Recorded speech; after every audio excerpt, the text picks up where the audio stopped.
I declare the Candido County Board of Commissioners is now in session. We all please stand as we say the Pledge of Allegiance to our flag. I pledge allegiance to the flag of the United States of America and to the republic for which it stands, one nation, under God, indivisible, with liberty and justice for all. All right. Oh, computer went off. Good morning, everyone. Morning. I also like to thank those individuals that maybe live streaming the meeting this morning. This is the Candido County Board of Commissioners, and for the record, the date is October 4th, 2022. And the first item we have is the consent agenda. We have 4 items on there, and we have 2 minutes to approve, as well as the warrants and claims and the SNAP program. Any short questions, or commissioners, or do you wish to pull any item for further discussion, and I'll put it on the agenda next? I'll move the consent agenda. A motion to move for the consent agenda by Commissioner Gardner, a second by Commissioner Anderson. Any further questions or comments? Hearing none, I'll call for the vote. All in favor say aye. Aye. Opposed, same sign. Passed unanimously. Now I'd like to call on Candido County Health and Human Services Director, Ms. Lippert. Good morning, Jenny. Good morning. Good morning. Thanks for having us today. So I am here. I'm going to introduce a couple supervisors that are really going to give you the lowdown of some changes that are going on with our income maintenance program. So federal, state, and county resources work together to help people meet basic needs so they can live with dignity and achieve their highest potential here in Kandiyohi County. Anyone may seek assistance from Kandiyohi County to apply for financial assistance programs. Financial needs may occur for individuals for many reasons and for reasons beyond their control. Our financial assistance eligibility staff determine applicant recipient eligibility for all mandated public assistance programs, including cash and food programs, healthcare programs, and child care assistance programs. The overall goal for Kandiyohi County is to ensure that applicants who request financial assistance or health care are responded to in a timely manner, and that their eligibility is determined based on federal, state, and county program rules. Kandiyohi County and the state of Minnesota work very closely to assure financial support and health care to all who qualify. There have been, like I mentioned, some recent changes to the financial programs due to the COVID-19 pandemic, and more individuals that are needing assistance and coming to our office. So this morning, I would like to welcome up Deb Grunwald and Dana Wenish, who are our 2 supervisors of the financial programs, and they're going to give you some detailed information about the changes and what we're seeing downstairs in our office. So welcome, Deb and Dana. Good morning. Good morning. Good morning. Good morning. Good morning. Good morning. I'm Deb Grunwald, and I'm one of the supervisors in Kandiyohi County Health and Human Services in the financial area. I just had a few talking points today. I wanted to kind of give an update on what our programs and our staff are doing. First off, I wanted to talk about the online application. Consumers have been able to apply online for public assistance programs for some time. The portal that they were using is the Apply Min application, and that portal was brought up way before smartphones were even a thing. And over the years, it wasn't very accessible on a smartphone, and a lot of people don't have computers. And so they brought up, in March of this year, they brought up a Min Benefits portal, and that is smartphone friendly. And because of the ease of accessibility for that application, we have seen a high increase in the number of applications. I'll talk a little bit down the road about the increases in the SNAP, Federal Poverty Guidelines, which also increased our applications. But I first wanted to show a little bit about what our applications, what our case programs are looking like over the last 4 years. And it has been fluctuating a lot up and down because of the COVID-19 pandemic, because there was some extra unemployment benefits for people, so some of that made people ineligible depending on whether it was counted or not. So this is just kind of a visual, and we did pull these program numbers from 2019 up until 2022 each January, so you can kind of see the fluctuation of those program counts. I'll just kind of explain we use a lot of acronyms, so I apologize for that. The MFIT program is a Minnesota Family Investment Program, and that's the family cash program. And that is a 60-month limit for most people unless there's an exception to be on the program for longer. The DWP program, which is the second one listed there, is the diversionary work program, and that's a quick start 4-month program. We work really closely with the Career Force Center to get people to work if they don't have any barriers. The GA program is a general assistance program, and that is mostly for singles. The maximum grant for that is $203 a month, so it's just a very little grant and gets people by a little bit until they can possibly be eligible for Social Security disability benefits.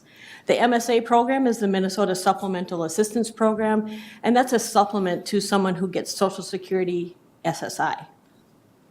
The Refugee Cash Assistance Program, you can see that's just, we have very little numbers there. The Housing Supports Program, which used to be called the Group Residential Housing, the GRH program. We call it Housing Supports now. So that has been fluctuating some. We're kind of a hub for some of those adult foster care living situations. The SNAP cases, that's the Supplemental Nutrition Assistance Program cases, and we broke that down by cases and by people. And then we get into the healthcare program statistics. Adding all of those up, our numbers are really high in the medical assistance area. And as I talk a little bit later on, that is one of the programs that the peacetime emergency continues to keep those waivers in place. So we're waiting kind of for that to be expiring. So as I talked about the MIN benefits portal that was just installed earlier this year, you can see that we've got a really big increase in the number of applications that are coming in. And these are, whether they're eligible or not, we still have to enter those into the system and determine whether they're eligible and have interviews with those that require having an interview. So I just wanted to share that, and our staff are working really hard to make sure we're processing those applications within the 30-day time frame. We do have some expectations from the feds and from the state of Minnesota that if someone is expedited, which means they have pretty much zero income and housing that doesn't offset, that we have to process those cases within 24 hours. So those are on the rise as well. Did you have a question? Can we ask questions? Sure. Sure. Which is showing up on the screen here now then, is that the total increase for all the programs, the major programs? That was from 2021 to 2022. We were trying to, And for which programs? that one, Yeah. they're all programs. All That's all programs. the ones you just went through? Yeah, Okay. our systems are not that smart where they can break down those Okay. application program Sure. types. So we kind of just did a general and showed that there was quite a significant increase in the number of applications. Okay.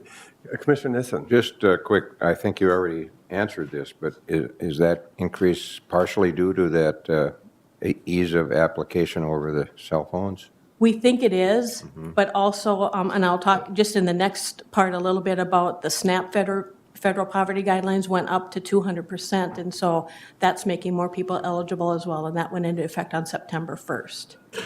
So a combination of those things, and even though people may not be aware of whether they're eligible or not, they're applying. And so we need to make sure that we enter the application, get them scheduled in for an interview, and determine whether they're eligible or not within 30 days. Commissioner Emdek? What I'm not understanding is what caused the sharp decrease in 2021, because in 2022, we're at less than 2020, and then it dropped way down, and now it's back up to what? I think maybe that might have to do, and it's hard to know about, reasons why, but one of the things we thought was that the unemployment benefits, the extra unemployment benefits stopped during some of that time. And so that's why we're thinking that that went up again. Okay. Because of COVID, they went off and then they came back on. Yeah.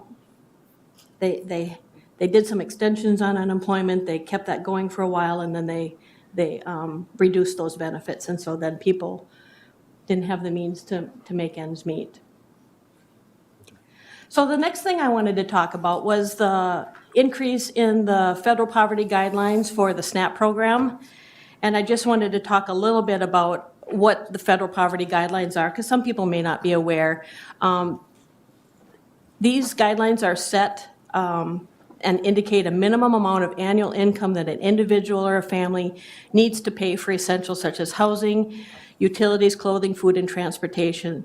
These guidelines, also called the federal poverty levels, are based on the size of a household and the state in which one resides. So most of the 48 states have the same federal poverty guideline except for Alaska and Hawaii, who have a higher cost of living. And so many state and federal programs and even some local programs use the federal poverty guidelines to determine income eligibility for programs. And so some of the examples are the Medicaid program, medical assistance, the low-income home energy assistance program, the SNAP program, and the exact percentage of the federal poverty guideline used for eligibility purposes varies based on the program and the state. A lot of the medical assistance has different percentages of federal poverty guidelines depending on the program. So I just put this up here as a visual that it is increasing as of September 1st from 165 FPG to 200% FPG, which of course makes more people eligible for the programs. I wanted to talk a little bit about emergency assistance. Over the last several years, couple of years, because of the pandemic, there was a lot of extra resources available through United Community Action, through Salvation Army, and some of those programs that could help with some of the emergency assistance requests that were coming through. There was a Rent Helpman program that helped a lot of people that were not only in fear of eviction, but it also helped with some utility shutoffs and things like that. Now that those funds are depleted, we're seeing people coming back to get some help for emergency assistance, for an eviction, or if their utilities are being shut off. So we're seeing an increase in those applications as well. So back to talking a little bit about the peacetime emergency. Some of the cash and SNAP waivers have already been lifted as of last September of 2021. The medical assistance waivers still remain in place. We're not able to do any adverse actions on cases for medical assistance. And so the federal government has indicated they'll give us 60 days notice when that is going to happen, when they're going to lift those waivers. And so we're a little concerned about what that will look like. Because there's a lot of cases on that one slide. There's many people that the medical assistance program covers right now that may not be eligible because of the peacetime emergency. They remain eligible for the program. The SNAP program is one of the waivers that's still in place. And it's the emergency SNAP issuance. So after the month is over, so for the month of September, the feds have already approved to issue emergency SNAP benefits for those that are participating in SNAP. And I think one of the things that we're concerned about is that people will get used to that extra amount because it brings them up to the full allotment. The SNAP program has a calculation that depends on what your income is versus what your rent, mortgage, and that is, on what your benefit is. But because of the peacetime emergency, the feds are issuing the full allotment for people. So for one person, if they're eligible in regular times for like $25, they're getting up to over $200 a month. And so we're a little bit afraid of what that might look like when that ends. I think DHS has done a pretty good job of getting the word out that these emergency benefits are temporary and that they could be expired at any time whenever the feds give us the 60-day notice. I just wanted to talk a little bit about program integrity. We here place a very high importance on program integrity, doing the cases accurately and efficiently, making sure that we respond under the guidelines that we're given. DHS also requires pretty high expectations. They perform random audits so that they can ensure that what we're doing on cases is correct. So they select certain cases and do audits on them. And coincidentally, we just got the SNAP audit for the last federal year, October through May, and Candioi County had 0 errors. So we're really place a really high respect for our eligibility staff who work really hard to make sure that everyone is treated with dignity and respect, and that each case is processed according to guidelines. The governor will be proclaiming sometime in October Minnesota Financial Worker and Case Aid Day. They usually do in October, and so we're looking forward to treating them to something special for that day. We also have in place in our agency kind of a double way to audit our cases. And so we run reports so that our workers are kind of checking each other's work to make sure that those are properly processed. And if we're seeing patterns of errors or things that are standing out to us that may not seem right, then we offer extra training, extra help, depending on what the situation is. But we're just really proud of our staff for working so hard through all these times, trying to figure out the policy, whether, if the COVID-19 policies are in place or if it's the regular policy. It's really hard to kind of keep track of that. And one of the things that I wanted to mention is that our systems are older. Some of our eligibility systems are older, and so DHS has, for quite a while, talked about modernization and making our systems a little more modern. And so that's my talking points for today. Anybody have any questions? Commissioner Anderson. Okay, you might mentioned United Community Action. So you guys coordinate with UCAP then to We do. help people out? We do. And then one of my questions would be, you have safety measures in there so that people can't double dip in programs and stuff, right? I mean, there's ways Right. to check that or to. Yeah, if make someone sure that comes in doesn't to happen. apply for emergency assistance, we really require them to check with United Community Action and the Salvation Army. We get signed authorization of releases so that we can all coordinate, because some of our programs can only pay up to $500 in emergency assistance, and you only can get that once a year. Okay, It used to be once every 18 months, but because of the COVID-19, we backed that off and got it approved by board for once a year. And so we really do a lot of double checking. And if someone is not eligible for a UCAP benefit or a Salvation Army benefit, but they still owe maybe $750, we make sure that they can pay that $250, because $500 is our max, and we really want that to stay consistent between households. okay. And then you have you have someone that checks, I think, for violations or, right? I mean, Yes, audit yes. or however you call it, so. Yes. Okay. Yes, and we do have a fraud investigator on Okay. site too, that she's on our payroll, and, which is really unique with our surrounding counties because they share a fraud investigator. So we're really lucky to have a fraud investigator right on site.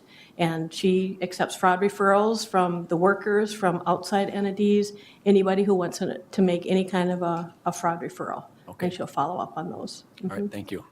Commissioner Emdek. And how would one make a fraud referral if they suspect there's a fraud going on? You can call our office and state it anonymously. I also have a 1-800 number that I'll pass along to you. I didn't write it down this morning, and I should have, but I wanted to pass that along to everybody, the 1-800 number.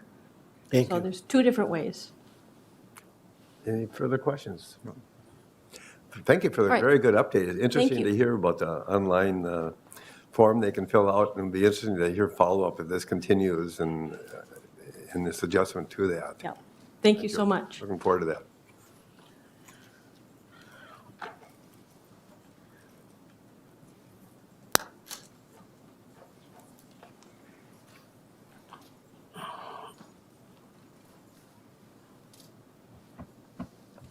Okay, you're done then? And you're all done? Yes, unless somebody had questions for me. Oh, okay, any other? Deb had I think she Well, went we got into a you lot of there, yes. detail, and unless there were other questions for me, I mean, I can go a little further just in terms of, I think for you all to be aware of workforce issues. I know that that's something that AMC is looking at in terms of this next legislative session, and also modernization and simplification. And so my ask for all of you is anything that we can advocate for in our office. When Deb talks about those min benefits and anybody hopping onto their smartphone or their computer and putting their name in, our staff have to go through the entire process, whether we know they're eligible or not. We have to do it, and it's got that 30-day time limit on it. So when we talk about staff and feeling like they're overwhelmed and overworked, this is definitely an area and an increase that we're seeing staff burnout. And I wouldn't say it's with our new staff, it's the staff that have been around a long time. It's just a lot now that we're getting all these applications in that we have to do our due diligence on. So anything that you guys can do at the state level, I know our MAXA group, this is one of our priorities. Again, the simplification and reducing some of the burden for our staff to assist with workforce issues. The way I'd understand this is we are providing these services for, we're administrating these services for the state of Minnesota. Is there any indication that there would be more funding for us, our staff, that we can, as things go forward, when they start these new systems like that? There has not been any discussion. However, I would say that that's always something that we're advocating for, is getting more county dollars brought down for the work that we're doing at the county level for the state. And it's kind of off the top of my head, majority of this program then are state and federal funded. Which ones would be in the impact for the county levy dollars of all those programs you went into? None of them for this program. And one Nope. that- Correct. Wanted Yep, public to yep. know. And even the general assistance, when it runs out, then we no longer have any funds to offer to the community. And that's when then we're trying to piggyback off of UCAP or some of the other nonprofits in town. Sure, thank you. Commissioner Mdek. Thank you, Mr. Chair.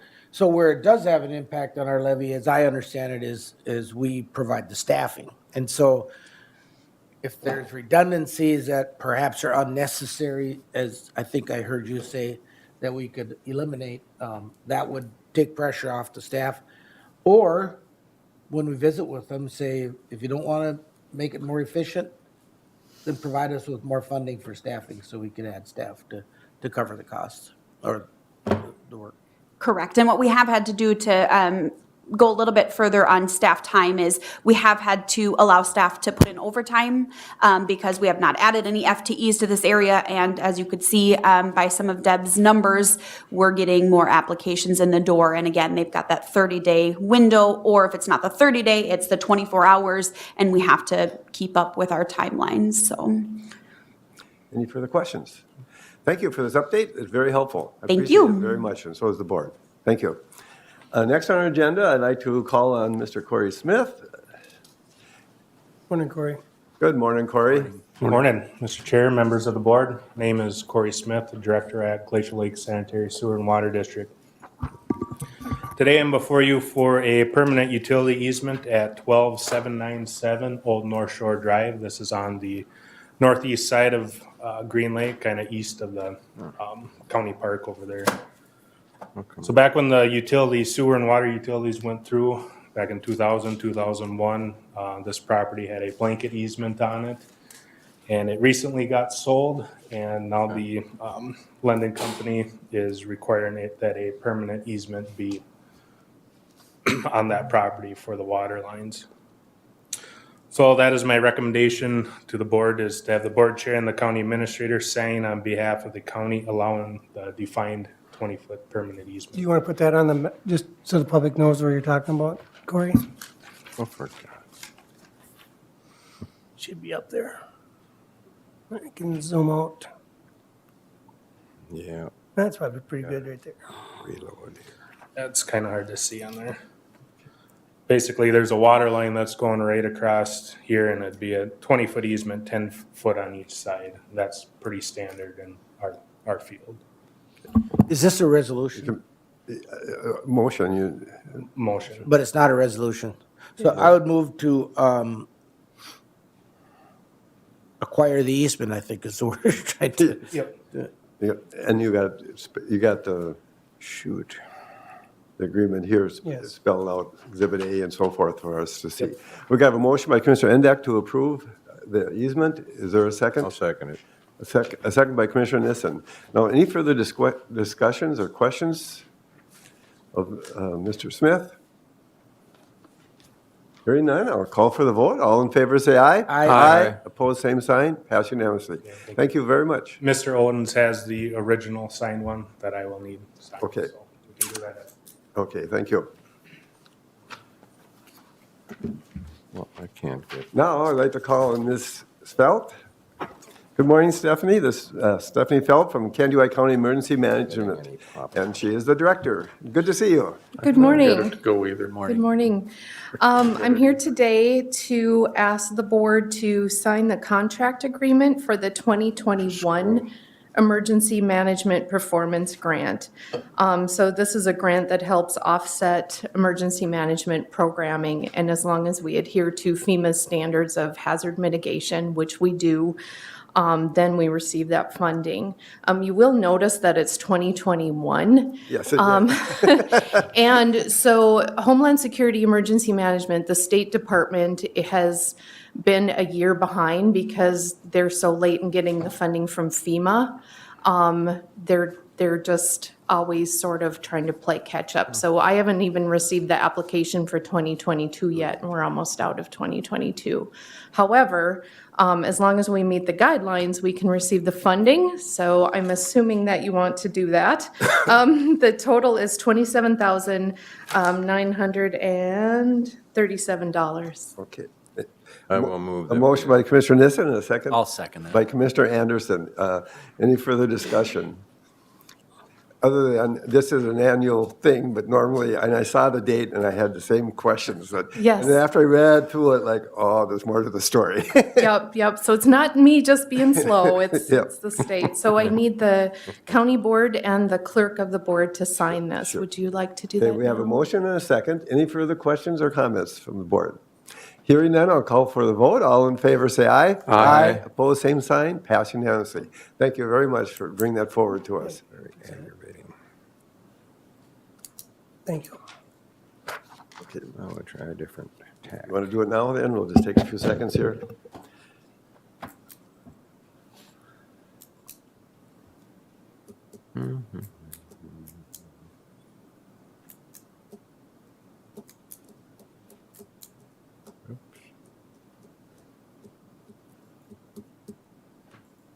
Oops, 10.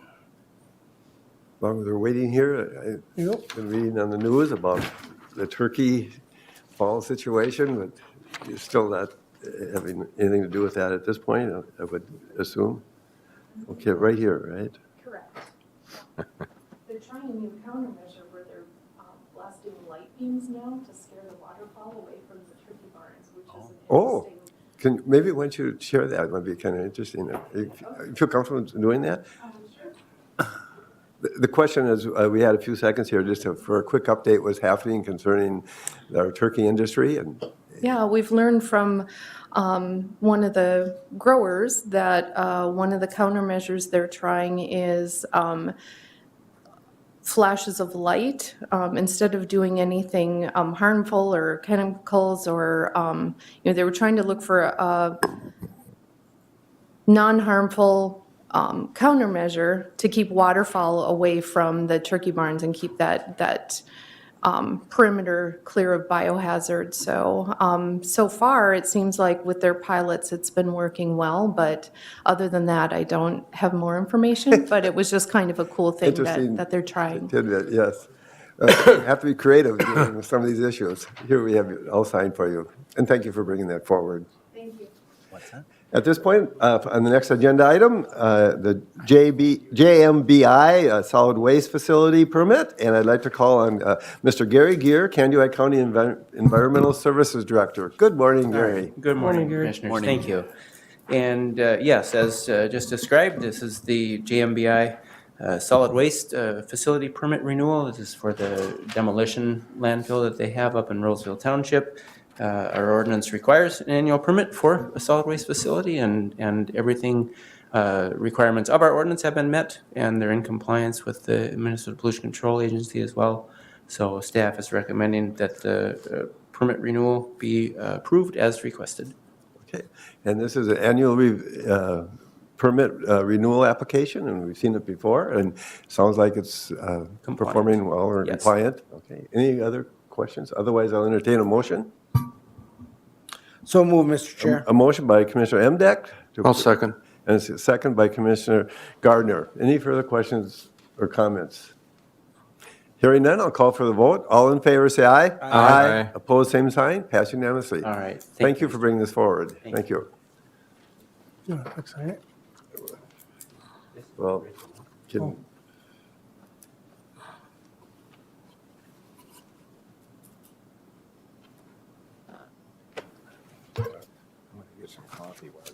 yeah, okay. And this is yours too, already. Okay, thank you, and you have a good day too as well, please. And next, I'd like to call on Ms. Liburg, Kansas County Community Corrections Director. Good morning, Tammy Jo. Good morning. Before you start, may I just give you some kudos? I understand you've been elected chair of. Yep, so I'm the president of Minnesota Association of Community Corrections Act Counties, so what we all know as MACAC as of last week. right. Thank you.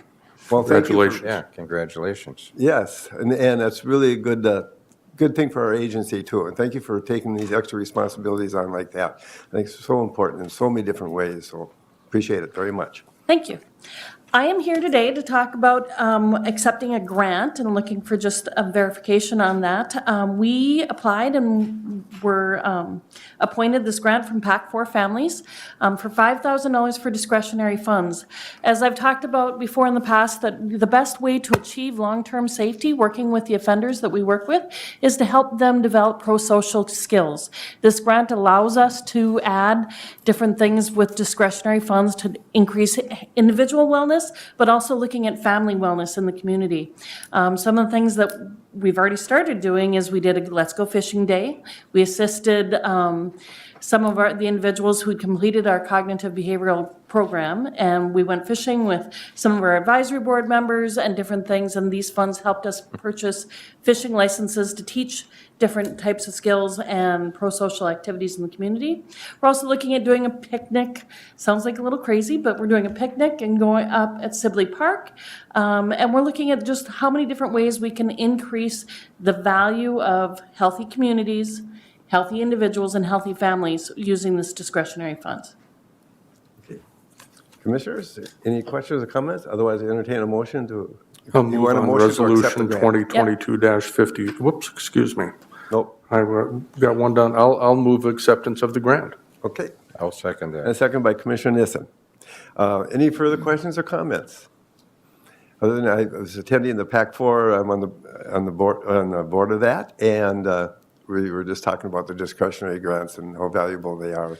And so- Very valuable. We don't have a lot of other options for doing these types of things and helping these families in achieving success. So it's very good. And I will tell you that my staff have gotten very, very creative in doing things. Like another thing that they've done is we have developed health like packets or that include shampoo and just different types of toothbrushes and things, because many of our clients also don't have access to those things as well.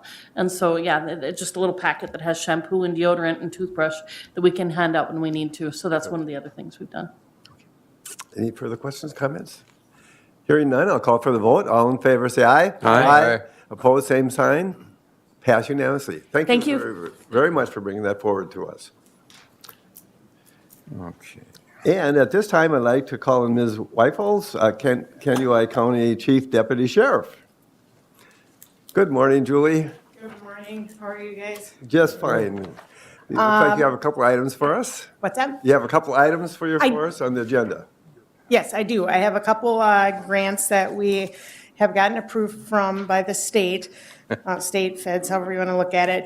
Both of them we've had before. One of them is the Towards Zero Death Safe Roads Grant, which we've had in the past. Stephanie Felt actually used to be head of that, and it's kind of been on the back burner, so to speak, for the last year and a half.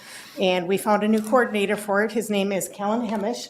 I will have him come up here and kind of explain a little bit about his background. But I have a feeling he will do an excellent job at taking over the grant for us. Welcome. Good morning, Commissioners. I recently retired from Stearns County Sheriff's Office. I was with Stearns County for 24 years. I finished as a patrol lieutenant. I was active with Stearns Benton TZD program. So I've got 30 years of law enforcement experience working with obviously every aspect of traffic safety and with our patrol division. And during that time, I also was a volunteer firefighter for 20 years. And while I was in college, I also volunteered with the ambulance service. So I've got all the emergency management or the emergency services taken care of.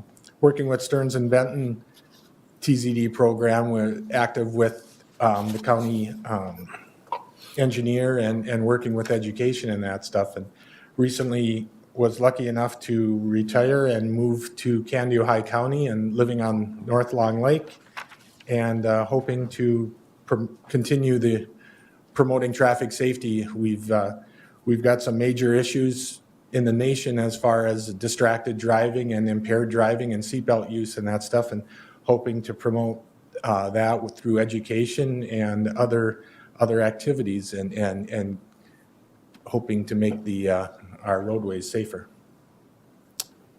Commissioner Anderson. Yeah, so we've had a few deaths in the county here this summer from people blowing stop signs.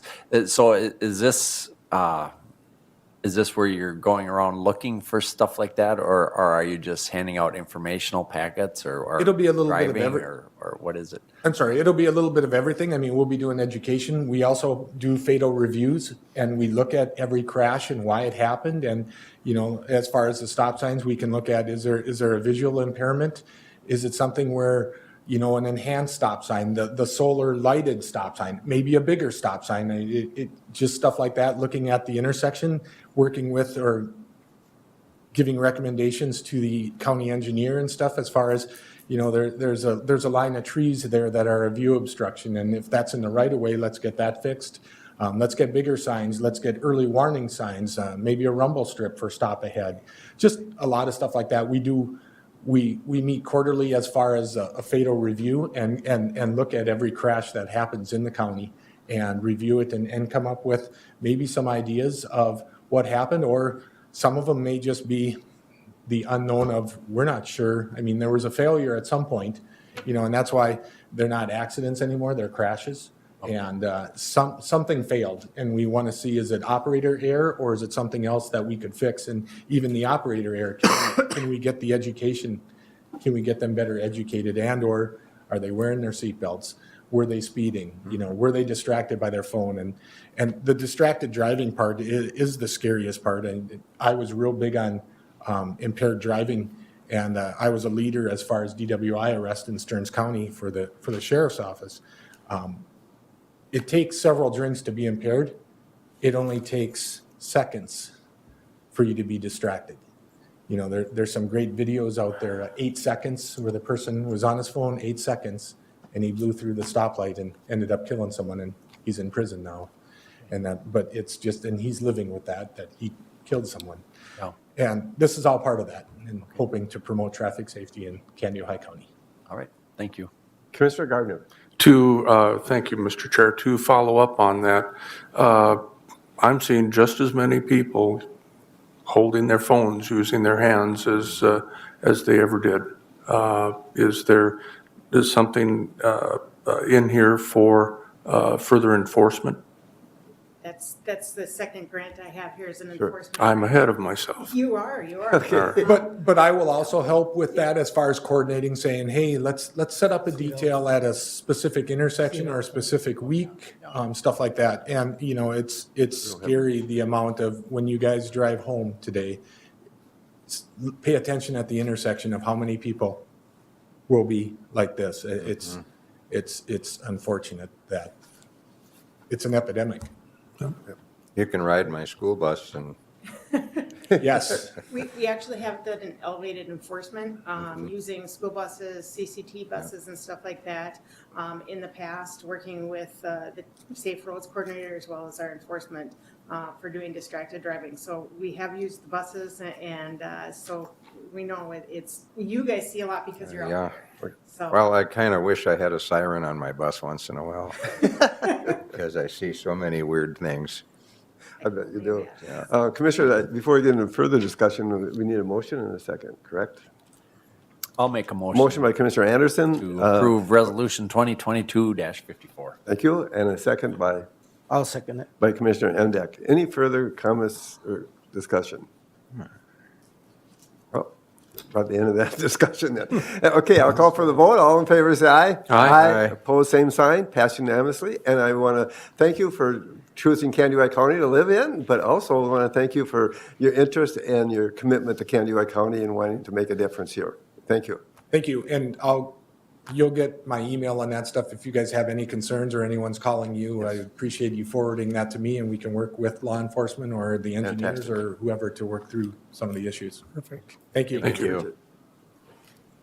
and as Commissioner Gardner said it, I do have a TZD enforcement grant, which does focus on distracted driving, impaired driving, and other different, seatbelt. I just had a mind blank there, but we do extra enforcement throughout the year, which is this other grant that I have before you here. So I have that one as well. Questions on that one? Okay. Commissioner Gardner. Thank you, Mr. Chair. What is mover over? Move over law. It's back, it actually is in regards to a trooper that was killed. He was out investigating a crash, I believe. And he was killed because someone didn't see him working on the side of the highway and actually struck him and killed him. It's called the Ted Foss Law, but it's also known as the move over law. So when you see emergency lights coming or you're coming upon them, you're supposed to move over to the right or left, depending if it's a 2-lane or a 4-lane. But it's basically to protect law enforcement, first responders, fire, ambulance, and that when we're out working on the side of the road. There's always, for me, a little bit of confusion if emergency vehicles are coming towards me on a divided highway. If I'm going the other direction, do I need to pull over for that as well? Typically on a divided highway, no. But if they're in your lane coming up behind you or you see them ahead of you, then you need to slow down or move over depending on where they're at for you. Sure, thank you. Yep. Commissioner, I entertain a motion at this point. Commissioner Emdek? Well, as long as we're ahead of schedule and we're Okay, clarifying things. All right. So I drive through London several times a day. Yep. And I thought the rule with a pedestrian was that if a pedestrian was in the crosswalk, you stop for him. But it seems like drivers want to look up and down the street, see if somebody's approaching the crosswalk, and then they stop. The other day, I saw somebody stop to let a bicycle cross the road on 153rd on the Glacier Lakes Trail. So I'm thinking, this is crazy. I think it's a Minnesota nice thing, but would you clarify that crosswalk thing? If they're in a crosswalk, you need to slow down for the pedestrians, yes. The one you're talking about on the Glacier Lakes Trail, I don't even think that's marked as an official crosswalk. I mean, I'm guessing the Minnesota Nice thing is what kicked in on that. But what if they haven't entered, they're still standing on the sidewalk, they haven't stepped off the curb? I would say no, usually when they're in the crosswalk. Again, it's probably more of the Minnesota Nice thing that they see someone waiting, which pedestrians usually will watch for traffic. So I would say that they're just waiting to make sure they don't get struck by anyone in the intersection, so. Thank you. That's what I thought. I sit on the Public Safety Association of Minnesota Counties, and one of our concerns is the funding of radios for all kinds of law enforcement and fire and ambulance comes from the seatbelt fines. So we're not getting as many of them anymore. Radios is what you're talking Yeah. about? Okay. Yeah. And so and that shows that we've made a lot of progress in getting people to buckle up. On the other hand, it's costing counties and other agencies a lot of money because they can't fund their radios anymore, as you may be aware. So we're lobbying the legislature to move that fine to somewhere else, like perhaps impaired or not impaired, but distracted Distracted. driving. And so any help you can give us in that, that would be great.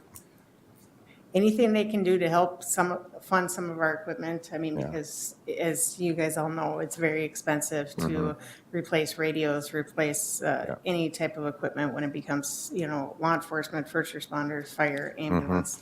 I mean, it's all very expensive. So anything they can do to help would be awesome. Well, we're doing our best, but there's Appreciate a lot of requests for money, as we know here, even in the county. I'm sure, so.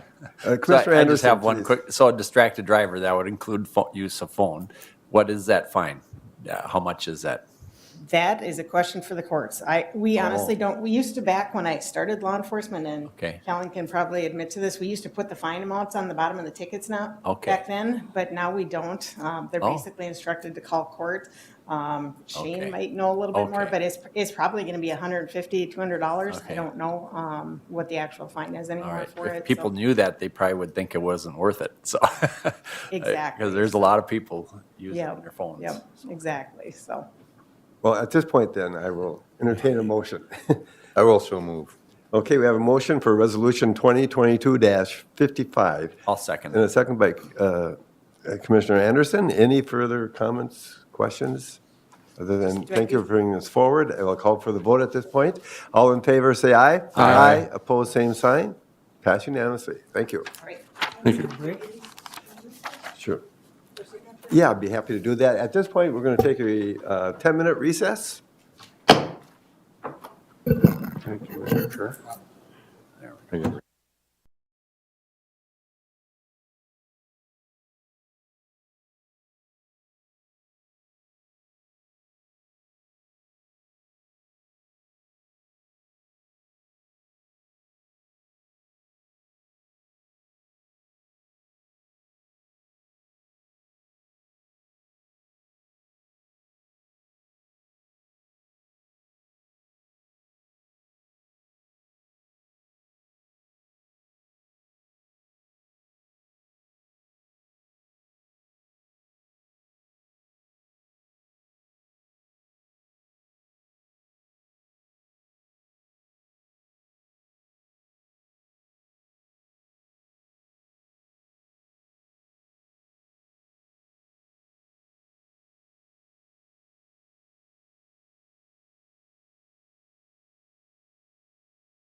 I hereby call the Board of Candido County Commissioners back in session.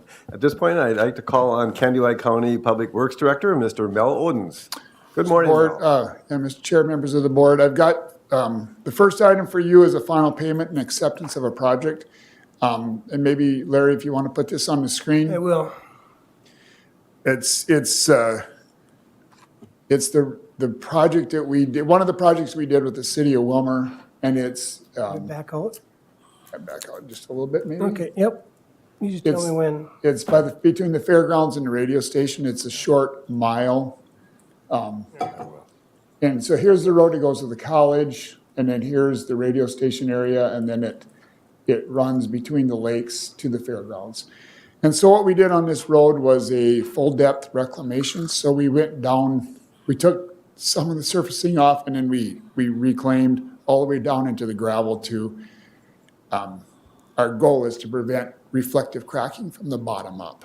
And so we're confident that this will work. And we also timed this project to be, avoid all the city festivals and 4th of July's and Wilmer Fests.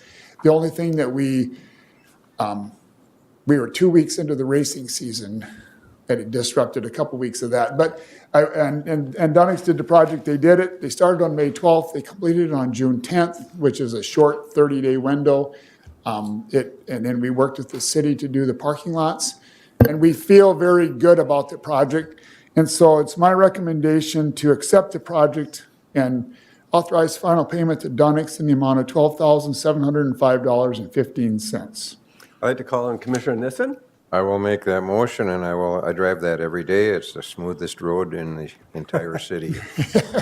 Yeah, it turned out really nice. It really did, Yes. yes. And the chair will second that motion, and I think actually half that road is in your district and maybe half is in mine, I think. yeah. So I just want to share that I've heard other people comment about how well that went and how they like the new road as well. Are they going to put a outside strip on? Because it's, Yeah, I can yes. see myself drifting.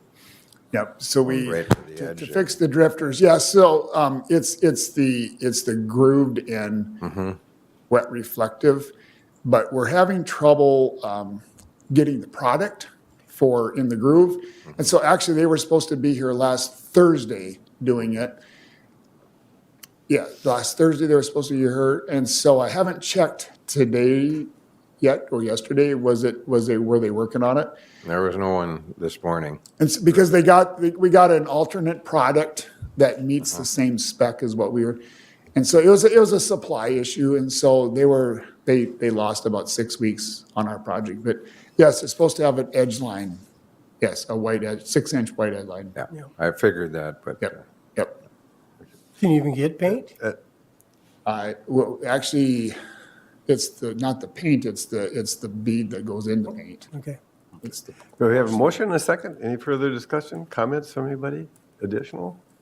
Hearing none, I'll call for the vote. All in favor, say aye. Aye. Opposed, same sign. Pass unanimously. Thank you. You want to proceed with the next resolution? Yeah, Mr. please? Chair, the next one, and maybe if we could put this one back up on the screen too, Larry, that would be. Yes, sir. Would be good, provided I have it in here. I do. Where is it? So, just as a little bit of a background, this is an old road vacation request. And when we did County Road 4 past Diamond Lake, we realigned the road in certain areas. Can you zoom out one more I can. click? One more? A little bit more. Okay. County Road 4, where? That's good. So this area over here is the lake. This area is the lake. And then the old road was in the vicinity of right here. And we moved the road about 123 feet over here. And I believe this is about 75 feet over here.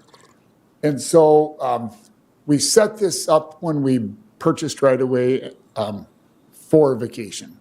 So the plan all along was to vacate from the new road is over here.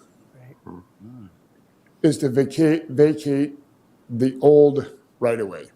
That, when it was set up that way, when we surveyed it, when we did the plats. So we're following up on the plan. This is the first request of vacation by this individual, Joe and Kim Ludowies, own this property along here. And they have requested this vacation, and it does require a little bit of surveying and a little bit of work with the owner on this side. So all that process has been done. You'll notice on here a green 20-foot strip for the sewer, the Glacial Lake sewer line, and that will be also recorded against this parcel. So all the easements are in order, the process is in order, and so it's our recommendation to approve Resolution 2022-56 to vacate this section of County Road 4. Okay. At this point, we'll entertain a motion. Okay, Mr. Chair, I'll make a motion to pass Resolution 20-22-56. A motion by Commissioner Anderson, a second by I'll second that. Commissioner Emdek. Any further questions or comments from any of the commissioners? Hearing none, I'll call for the vote. All in favor, say aye. Aye. Opposed, same sign. Pass unanimously. Mr. Chair, before Mel leaves, can I have you just show what the Big Candy West work did? Yep. This came in, as long as we're ahead of time and explain to the board what you're showing. This is the beauty of real time. It is, isn't it? This was literally just completed this morning, and I got a quick picture. This is looking northerly at Big Candy West from the boat access looking northerly. This used to be a dilapidated shoreline here that was tipping in and falling over, and it was creating some undermining coming up into this area. And so through the process of budgeting and park planning and all of the above, the public works staff took out the old wall, they reshaped this area here, and they improved the shoreline from the Big Candy West boat access northerly through the campground area. So this just literally got this done like 20 minutes ago. And so, anyway, that's real-time TV. Well, that is very real time. outstanding. Thank you for that update. Any questions or comments from the commissioners about that? Oh, it looks great. Yes. I think I remember what it looked like. Yeah, it was all caving in. Yeah, Should have done it before and after, I guess. yeah, that would have been. Well, we have it before. We do. But We do not have that it. nice a Not with picture. us. Okay. New cell phones. I remember it Yeah, looked we're all pretty set to tough. go. Yep, you're up to proclamation. All right. Well, thank you very That much. Completes my report, thanks. Yeah. Thanks, Mel. Now I'd like to call on Ms. Swedberg, the EDC. Morning, Sarah. Good morning, Sarah. Sarah? Chair, Commissioners. I believe you should have a proclamation in your packet for Manufacturing Month. So I don't know, would you like to read that proclamation first, or do you want me to talk about Manufacturing Month a little bit and then move Why forward? don't we with make the motion and then we'll have a discussion? Perfect. Okay? You want to read them, what the proclamation is first? So then. Okay, sure. So you're Thank you. you're Yeah. voting on? There you go. Yes. Assume we all read it, but Right. please proceed. Thank you for the correction. Appreciate it. You want me to read it? Read it. Okay. I'm gonna have to pull it. Can I sneak your copy? Oh, here you go.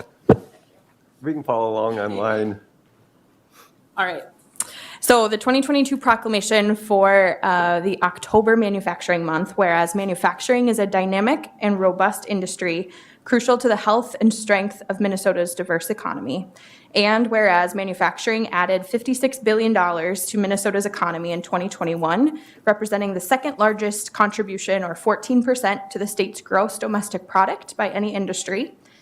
And whereas manufactured exports brought about $22 billion into the Minnesota economy in 2021, and whereas workers took home $23.4 billion in wages from Minnesota manufacturing jobs in 2021, the second largest total payroll among private sector industries. And whereas manufacturing in Minnesota pays an average annual wage of $74,630, which is 10% higher than the state's overall average private sector wage. And whereas manufacturing provides more than 310,000 highly skilled, well-paying jobs, which significantly contributes to Minnesota's high standard of living and economic vitality. And whereas Minnesota manufacturers will have more than 75,000 job openings for production occupations through 2023 as older workers retire. Thank you. At this point, I will entertain a motion to approve the proclamation. I will make that motion. A motion by Commissioner Nissen and a second by Okay, you can go. Commissioner Anderson. Okay. All right, we have a motion and a second. Any further comments or discussion? I would just like to make a comment that a very appropriate motion for our community, our county. We have some major manufacturing taking place here and adds so much to who we are here. And they are, they're very involved in the community, let's put it that way. Not only do they do a business, but they are very involved. Commissioner Gardner. Thank you, Mr. Chair. Sarah, so this manufacturing month, how we're doing it locally is there's a focus this week on Candy, Ojai County, and then several other counties within our region as well. And then I also noticed looking on LinkedIn that we're having a daily focus on several different businesses. I believe yesterday was Rambo. Yes? Yeah. And then today I see it's Candy, Ojai County manufacturer of the day is Brunswick. That's the new Lund facility, yes? Yes, correct. You've done your research. Well done. So we, at the EDC, Manufacturing Month has become a larger endeavor by the state. It used to be known as Manufacturing Week a few years ago, but manufacturing, as the proclamation states, and I can share a little bit more about some statistics that are a little closer to home and more focused on our region too. It's a big focus for us. So the proclamation is something that the governor has also endorsed and adopted for the full state, but we thought it was a great opportunity to really highlight Manufacturing Month here at the local level. And then a month long is a lot of content and activity. So we've also partnered with our 6E region. So that's Candy, Ojai County, Meeker, McLeod, and Renville. So each of us has taken a week throughout October to highlight our manufacturers in our region. So if you follow the EDC's Facebook or LinkedIn page, you'll see us sharing posts for some of our surrounding counties throughout the month as well. But we took the first week. We had the job fair last week, right? So we were kind of piggybacking off of some of that other activity we've been doing, and then highlighting some of our key manufacturers. We've got lots of great manufacturers in our county, but highlighting, as Commissioner Gardner has stated, Brunswick and Rambo, and then we'll also highlight Dame Stainless, Hanson Silo, and West Central Steel. I was wondering. Another big effort that the state has is connecting these manufacturers with schools and offering tours. So the manufacturers will be offering those tours. So we've been connecting them with, ALCs and Dream Academy, and then our other public schools as well. We recognize that the state, throughout the state, workers in manufacturing are 83% white and 70% male. And so we know that there's a lot of room for diversification of that workforce. So exposing kids, females, diverse populations to manufacturing jobs and the opportunities that those provide is a huge workforce development opportunity for our region and for our state. So that's why we want to really work on that connection between those employers and those schools as well. Very well stated, and you represent the board's opinion strongly that way. Commissioner Anderson. So I want to thank the manufacturers in the county here. Sometimes they're underappreciated or taken for granted.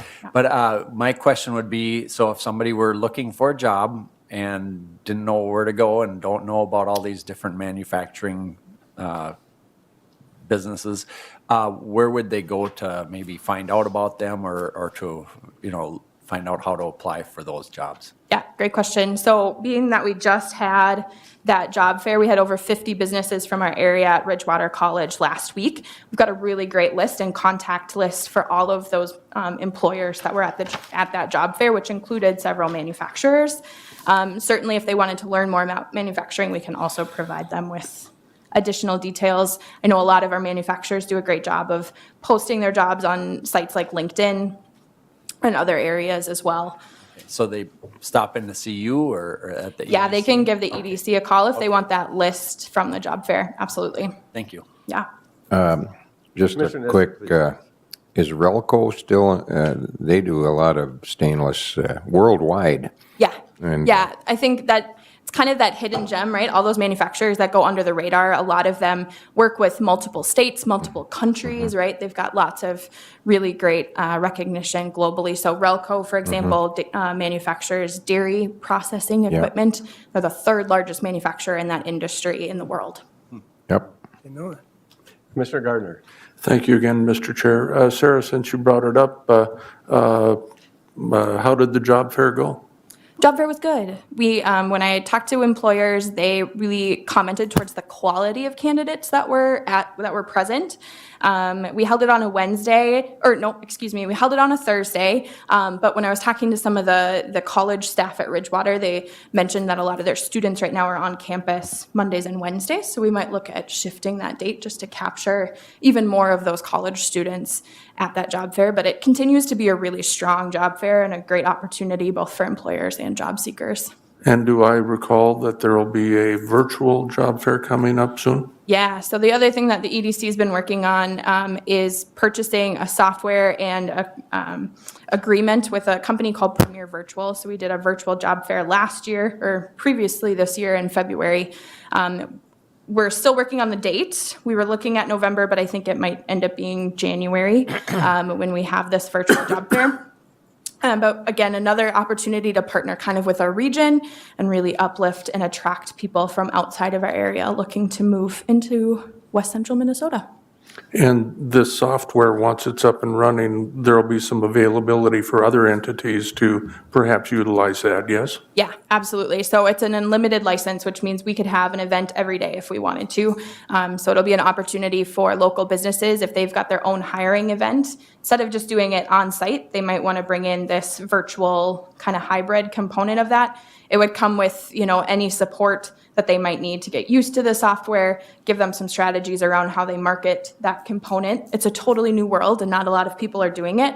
But we do see some other states like Massachusetts, especially through Premier Virtual, has been kind of the leader of the pack in this strategy and having a lot of success with it. So, Thank you. yeah. And Mr. Chair, one last Commissioner Anderson, question. yes. So that job fair, that's not just for the kids attending Ridgewater? No, it's that- for yep. older people alike that are looking for job opportunities? Yeah, absolutely. Open to the community. We hold it twice a year in Ridgewater's gymnasium. Okay. Yep. So we usually hold one in that September, October timeframe, and then usually in that kind of April, May timeframe as well. All right, thank you. Yeah. Commissioner Nissen. I just wanted to follow up on that because say there's someone working in an industry and he's not really thrilled and your job fair is from noon to 5, how does that person get to one of these job fairs? Yeah, that's why we see a lot of room for this virtual option as well. We'll see similar jobs, but we'll also see some kind of the mid to higher level job really promoted at that virtual job fair too. But people have access for the virtual job fair. They would have access a little bit before the event, but then up to 24 or 48 hours after as well. So they might not necessarily need to talk with the recruiter during that live portion of the virtual event, but then they have access to see all of those employers and what jobs they currently have open in a really easy to find way. Any further questions or comments? A lot of good comments, and again, I'd like to thank you for bringing this forward. We do have to vote on this motion. All in favor, say aye. Aye. Opposed, same sign. Pass unanimously. Ms. Swedberg, thank you very much for bringing Thank this you. forward. We appreciate that. At this point, I would like to call on Candiota County Administrator, Mr. Kleindahl, for your updates. Sure, I just have a few updates, and then I have one appointment I'm going to be requesting as well. Sarah was talking about the job fair and the process for recruiting and finding employees. Our HR Director, Connie Mort, and Tammy Jo Lieberg have been going to universities and having special meetings with students there and faculty there, trying to recruit. One of the places they just got done coming back from is UND, trying to find people who are graduating as attorneys. Shane still has an opening, and we're trying to find clever ways of recruiting personnel, and so they went up there and had a special presentation about what we do in county business and what is county work and what are the benefits of working in the county. And I see that's an area that counties and cities will have to continue to do, is work on a new strategy of letting people know the advantages of county government, what we do. Half our citizens probably doesn't know what most of the jobs we have within the county, and maybe some of your family members even really don't know what we do on a day-to-day basis. So that'll be an approach I think that will continue to evolve and working on. Been working almost daily for the last 3 weeks on broadband. We're trying to get some providers at the table and having conversations. I have 2 meetings this afternoon with 2 different providers, trying to figure out what we're going to be working on, what areas are going to be applying for grants. Been taking a lot of time, and I know Raleigh and Roger was at a broadband meeting yesterday, and they can tell you a little bit more when they do their presentation. But this broadband issue is stepping up, but it seems like we have to put a lot of work in, and it takes forever to get the results. And so I think when they do their presentations, that they can talk a little bit more about that. As you heard, Chief Deputy Whitefeld's talked about, they need an appointment this year they're starting their test program, safety program back up, and they need a commissioner on that committee. They in the past, when Stephanie Felt was running that committee, Commissioner Anderson was on that group. So they're starting to back up, and so now they would like to have a commissioner on there. And I don't know if you would want to reappoint Dwayne to be on that test committee, the safety committee. They're starting to back up. Okay. I would be in favor of that appointment. Commissioner Emdek, 1 second. Commissioner Emdek? Well, I was just going to ask Commissioner Anderson if you wish to remain on that or get back on it. Yeah, I like those meetings, and they're very informative for me, so I learn a lot, so. Commissioner Also Gardner. move. A motion by Commissioner Gardner, a second by Commissioner Amdek. I believe we did appoint you this year already, Yes, didn't I we? was appointed. So This is, I think you got a different name now. But yeah, so they got a different name and it was kind of dissolved or just put on the side. But let's vote on that. Any further questions or comment before I call the question? Okay, all in favor of appointing Commissioner Anderson to this committee, say aye. Aye. Opposed, same sign. Pass unanimously. Thank you for willing to serve. Please proceed. So one last thing, in September, I did submit my evaluation to the commissioners, and it's been a month. I haven't seen anything, I haven't heard anything, so just keep that in mind. I'm waiting, and so, Well, whatever. Administrator Kleindl, I thought you talked to me that you wanted it at the next board meeting to present it, and I will. so, well, what I know, did, right? well, things have That's changed. okay. No, it's a moving target, and so what happened is that this week, something was going to take place that didn't, and so that's what we put on next week. And so when that changed, So it is next week, and you understood that then? no. Oh, I mean, not next week, next meeting. Well, okay. Okay. It'll be on the agenda for next meeting. We'll take care of that, for sure. Commissioner Emdek. before you move off your reports, Yes. Larry, I'm looking at my calendar and just confirm it because I think we talked about it. December 1st is going to be our December board meeting because of AMC conference. Correct. We have set that. And it also, truth and taxation will be that night. And so we'll have the board meeting, truth and taxation, and then if you're okay with the final budget, we can open the board meeting back up after truth and taxation and finalize the budget. Okay. Thank you. Any further comments? I don't have none. Kleindl? Thank you. Okay, Commissioner Gardner. I'm sorry, I thought Larry mentioned an appointment. That was it. That was it. That was the appointment. That was the appointment. Okay. All right, I'm a little slow. Thank you. All right. All right. Now we'll talk about no more appointments by anybody else as well? No.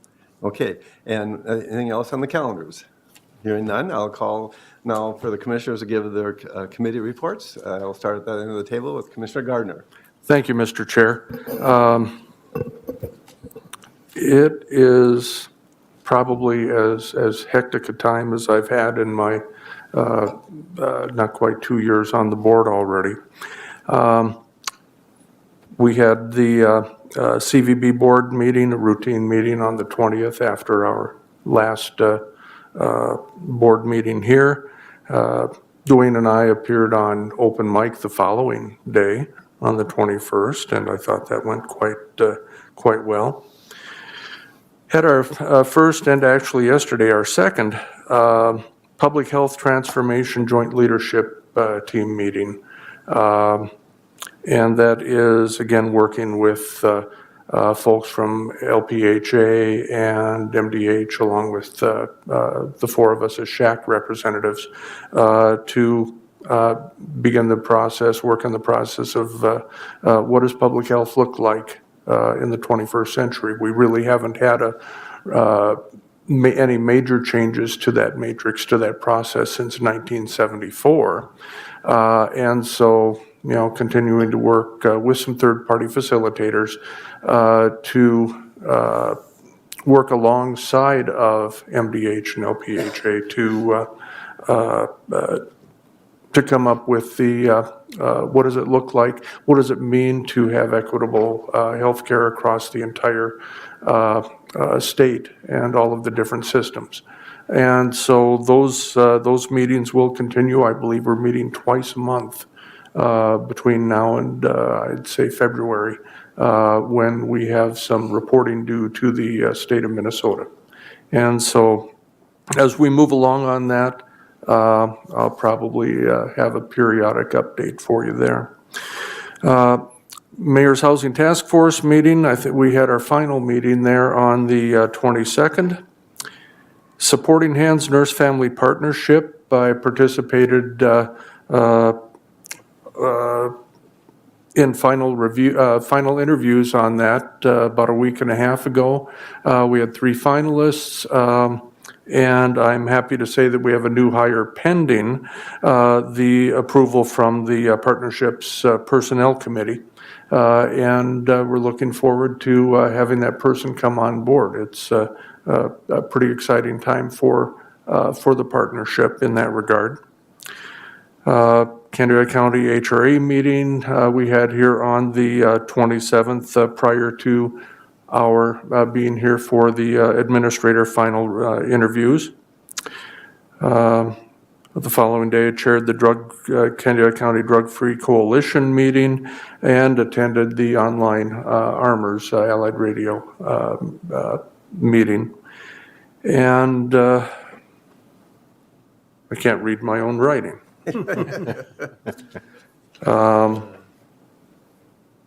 Nope, I don't know what that is, sorry. But there was one other one. All in, all done, it was negotiating committee, that's what that was. We had a couple of meetings in that. All in, all done, over a 14-day period, that was 12 meetings. So it's a little busy. It sounds like it was. Thank you, Commissioner Gardner. Commissioner Nissen. Okay, well, we had, I missed a couple of meetings because along with Roger and Mel, we were in Washington, D.C., visiting with trying to visit with our Congress people. Senator Klobuchar spoke at our breakfast meeting, and so we didn't actually visit with her at that point. Then we were able to, Tina Smith, there's kind of a comedy of errors in the way everything was set up. We were waiting in one room, and the meeting that we were supposed to be at was upstairs in a different room. So we had to jump on the elevator and go there. And ironically, this is interesting because when we had the avian flu thing and Senator Smith was here, I buttonholed her for broadband. And so when I walked into the room, of the 35 to 50 people, she recognized me immediately. So that kind of gave me an in to talk about what we were there for, which was a letter of support for our project on the west side of Wilmer. And there were other follow-ups along the way. We were supposed to meet with Klobuchar's aide, and we were in the same room we were in before. We were about ready to leave, and here he pops out of the room on the other side of the hall. So we got, it was kind of a comedy of errors, and that kind of led to, we didn't actually get to talk to our Representative Fischbach or her chief aide, but I'm trying to line something up here locally in the next few days for that. Jason Dunick was with us, by the way, I should mention that. And I think I'm running, I better leave something for. Something for Commissioner Emdek, yes. For Commissioner Emdek.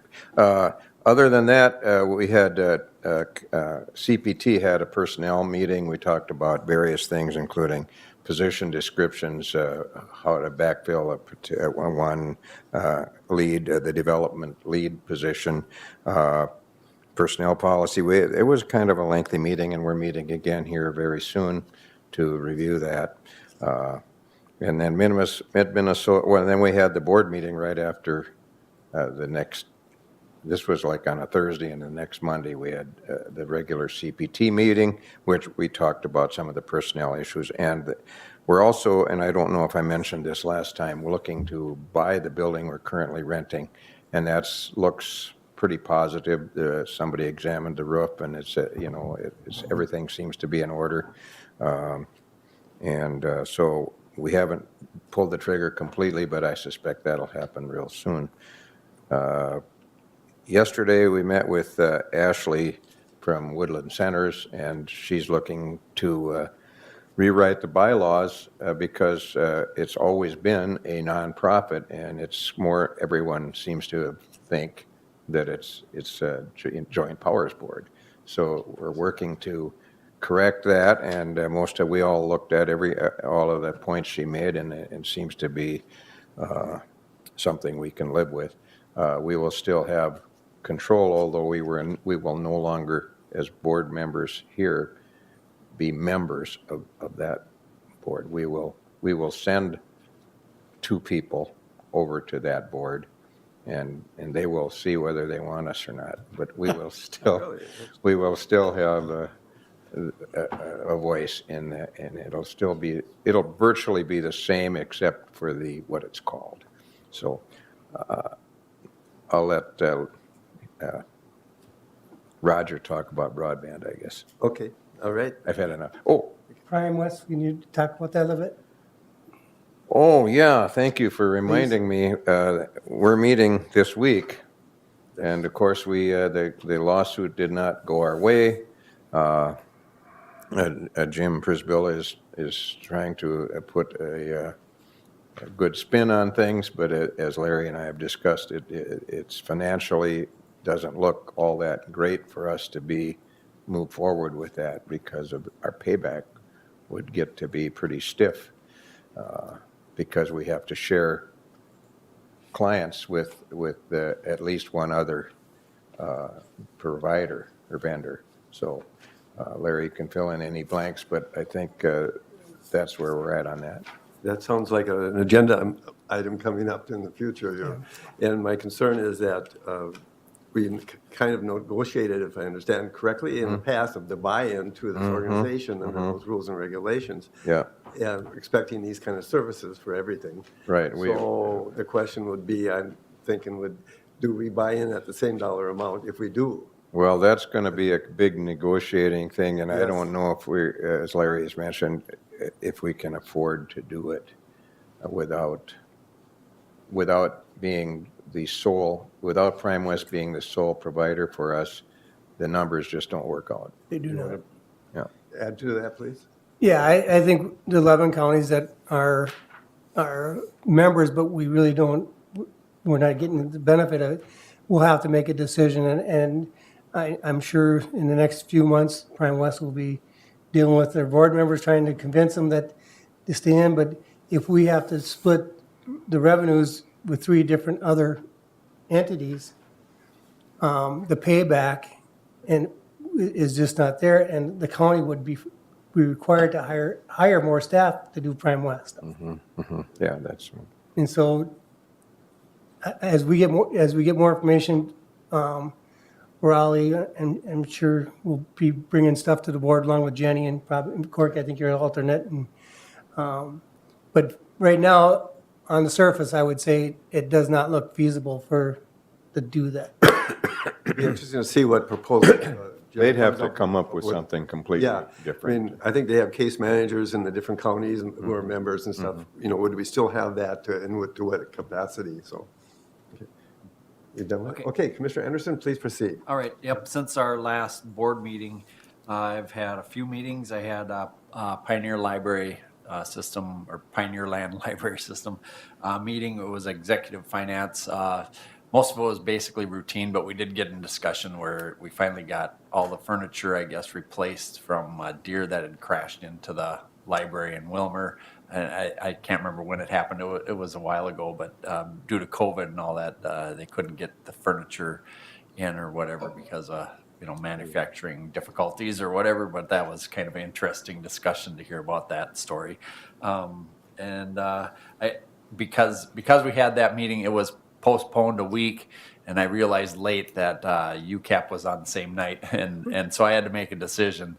I would like to have gone to UCAP because they give you a good meal, but I decided to go with the Pioneer Land Library System because usually they have a difficulty getting quorum, so which was weird because everybody showed up that night, and it was a packed room. But anyway, so I missed UCAP, but I did go to UCAP meeting last week. I attended. There was another one where they're discussing they get audited or interviewed by the federal government on about a 3-year basis, and so I volunteered. I didn't know I was really volunteering for this, but anyway, so I'm one of about 5 or 6 people that are on the UCAP board that's going to be interviewed by a gal from down by Florida that works kind of independently with the federal government or contracts with the government to interview as to how well UCAP informs the board members. And I hope I don't disappoint them, and hopefully they don't get their funding cut because of something I don't answer right. But anyway, that's tonight, that interview. So kind of nervous about that, but I hope I carry through, and hopefully the other people can help me out with the interview on that tonight.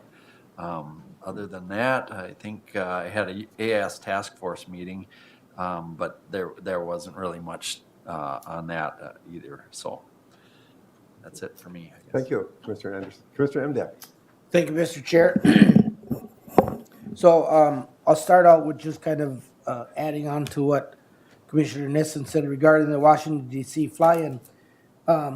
So this fly-in is actually sponsored by the Minnesota Transportation Alliance, so it's not an AMC function. And the question Dwayne asked me in private was, how many counties were there? And it's surprising, I think we did a tally that 8 or 9 or 10 counties in the state of Minnesota are represented. So, and it's obvious to me that by going there and by being part of the discussions that, I mean, Highway 23 was brought up on a couple of different occasions because of the coalition that we have and our presence in the room. And so I continue to advocate for staying in touch with our legislators. The breakfast meeting, so we had 3 kind of messages that we wanted to bring to Washington. One, from Canyon I's perspective, was the bridge over the railroad tracks over by 5 and 55.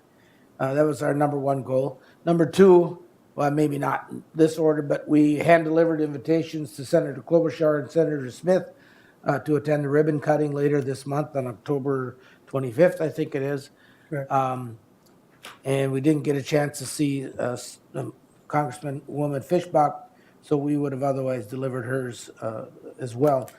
And then at our breakfast that morning, so they had a delegation breakfast.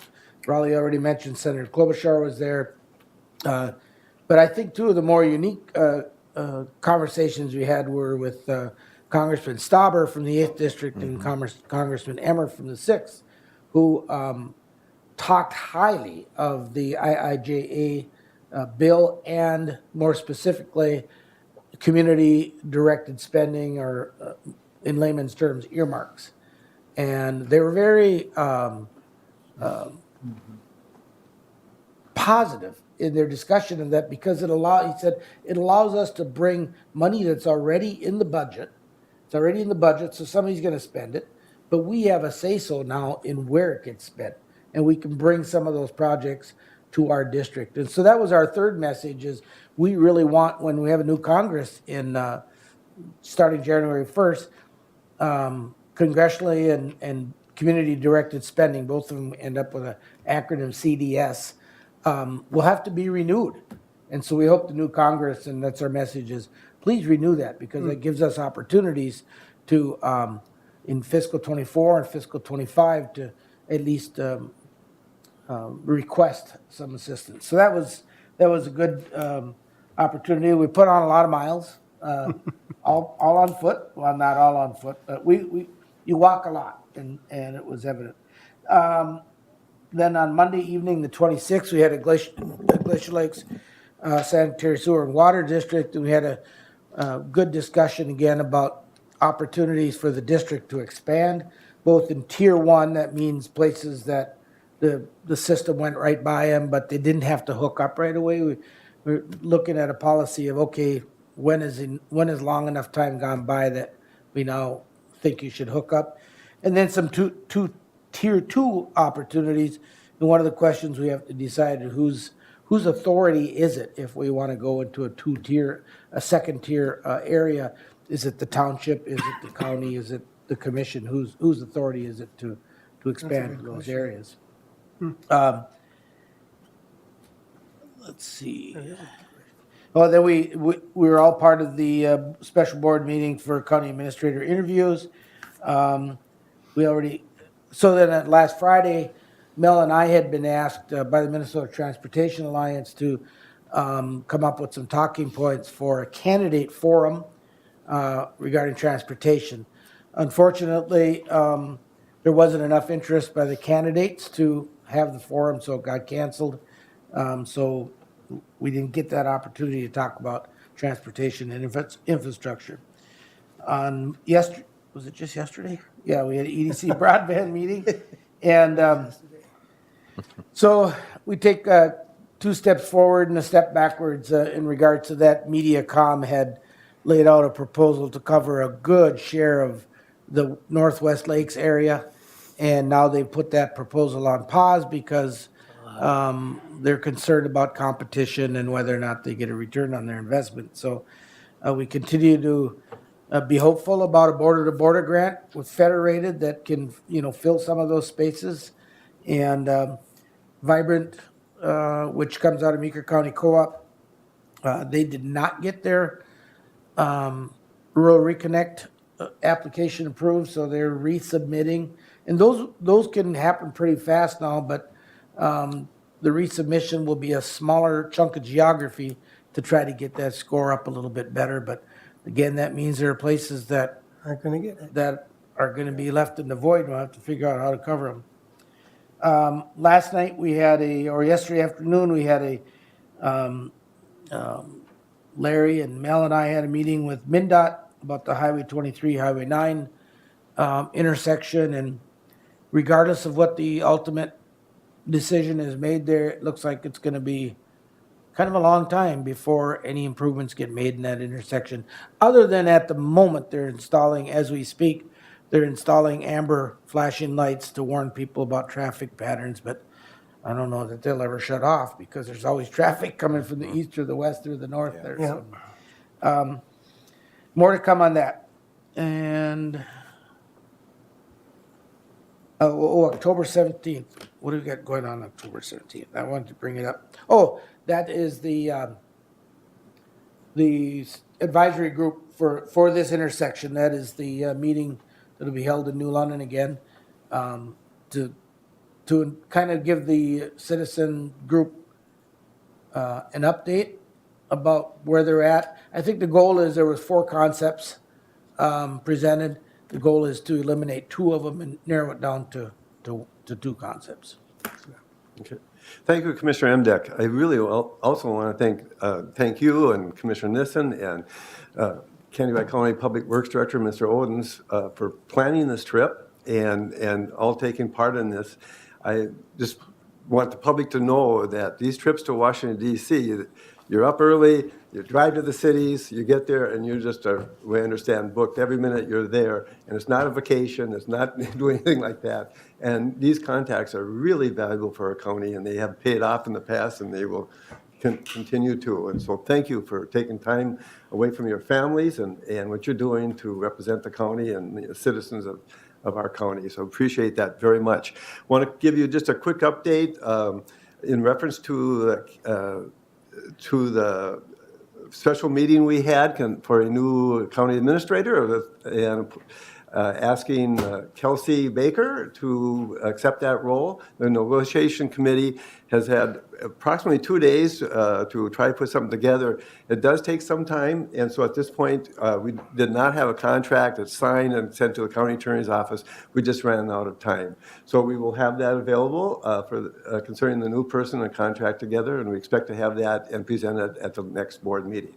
So I don't anticipate any problems with that, and we'll proceed, but just did not have the time and people's schedules to get together. So myself, as far as my having a busy week, I think it started out with a meeting with representatives of Tina Smith's office concerning the Farm Bill, and we spent some time talking about housing and those different issues like that. It was very helpful to talk to her staff about that. That's about the time you guys are getting ready to go out there and see her, I'm assuming.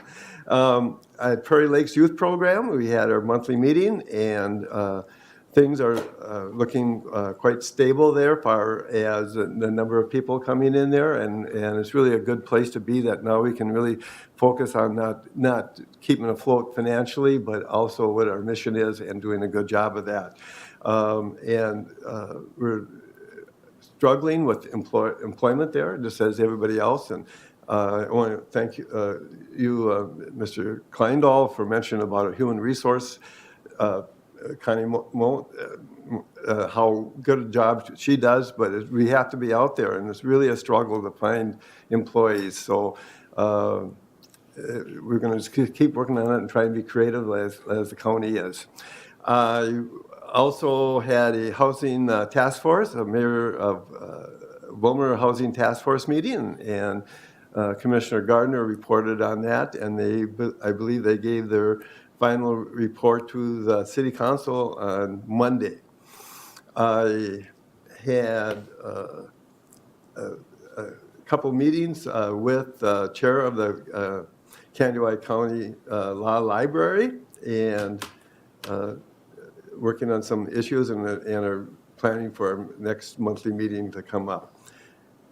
I had a special board meeting, and then, of course, the negotiation meetings. We had several of those, and some were very quickly done. And I had a PAC4 meeting all day yesterday. That was their annual meeting, and reviewing what was happening. As you may be aware of, the director of PAC4 will be resigning, and she gave us a 3-month notice. And so we have time to plan, but we looked at the future of PAC4 and the sustainability of PAC4 and how they proceed with some of their funding and discretionary grants, as we talked about. What is the priority for that? As well as, school social workers, we help support that to some degree in addition. And that pretty well sums up mine comments. Does anybody else have anything wish to comment on? Why, yes, Commissioner I Nissen. do. Yes. Oh, yes. I have tickets here for anyone who's interested to win a dinner for 2 at the Sperry House, which would be happening on October 28th. The tickets will be drawn on October 20th. That's when our annual meeting is. It's $5 a ticket. I have 5. Who will be, you can pay me now, or? Okay, after the meeting, then we can maybe settle up with you. Thank you for bringing that forward, and Well, it's important to do those. And I can get more if anybody wants to play. I just have one more thing, if you will, that made me think about that. And Mr. Kleindahl, would you comment along with the United Way now? We're done with our United Way from Kansas County. Can you, off the top of your head? Yeah, we had a very good week. Each department during that whole week took on different events, and I think It was a great team-building process, and it's and for a great cause. And I believe Kennewick County raised over $11,500 some dollars. The goal was $10,000, and so I just want to thank our employees for working really hard to raise funds for United Way. It helps a lot of good programs, and thanks to all the commissioners that took part in that as well. Thank you very much for that update, and it's interesting how everything is so interconnected. You know, we're talking about discretionary funds and also PAC4 for Family got a grant, you know, recently from United Way for some of their programs as well. So we're very involved in so many things, and it's good to be involved in our community. No further comments. I'll adjourn the meeting.